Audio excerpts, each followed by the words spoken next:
আমরা মেয়ে, আমাদের কথা বোঝা না অত সহজকম্য না। মানে আমাদের নাটা হ্যাঁ, হ্যাঁটা না, এটা যদি বুঝতেই না পারো তাহলে তুমি জীবনে এখনও কিছুই শেখোনি। আমরা মেয়ে, আমরা ঠান্ডায় মরে যাই, তবু আমরা মাথায় টুপিও দিই না।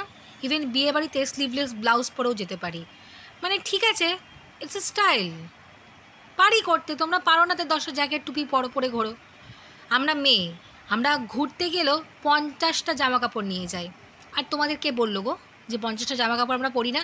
আমরা সকাল বিকেল দেখে ঘুরে ফিরিয়ে যেটা পছন্দ হয় সেগুলো পরি। পছন্দ করারও তো একটা ব্যাপার আছে। পছন্দ করতেও তো কিছু জিনিস মানে এক্সট্রা নিয়ে ক্যারি করতেই হয়, তো অসুবিধার কী আছে? আমরা মেয়ে, আমরা 10টা দোকান ঘুরি, ঘুরে একটা শাড়ি কিনি। এটাও একটা ট্যালেন্ট, সবার থাকে না। সবাই ওই গেলাম, ঝুলানো যে কোনো মাল পছন্দ করে নিয়ে চলে এলাম, ওটাও আমার দ্বারা হয় না, বুঝেছো তো?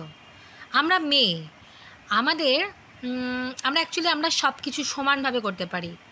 ঘরও চালাতে পারি, সংসারও করতে পারি, রান্নাও করতে পারি, বাইরে কাজও করতে পারি, ডায়লগও দিতে পারি, ডায়লগটা ফলিও দেখাতে পারি। It's too simple. তো অসুবিধে কী আছে? সব কথায় কথায় না অন্যের খুদ ধরা বন্ধ করো, বুঝেছো?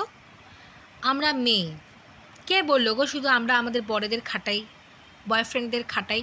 মোটেই না, একদম না। সেই দেখো তো লুতুপুতু ছেলেগুলোকে, যারা কোনো কথাই বলতে পারে না, একবার গিয়ে দেখো তাদের গার্লফ্রেন্ডগুলোকে। পারলে না দরকার হলে তাদের হয়ে ঝগড়া করে না ফাটিয়ে দিয়ে আসবে, সব কিছু ইস্পার থেকে উস্পার করে দিয়ে আসবে। বেশি কথা বলে আবার। যাই হোক, সবার মনে মেয়েদের নিয়ে অনেক সমস্যা আছেই। সমস্যা থাক, অসুবিধা নেই, সমস্যাও থাকবে, সমাধানও থাকবে, এটাই জীবন।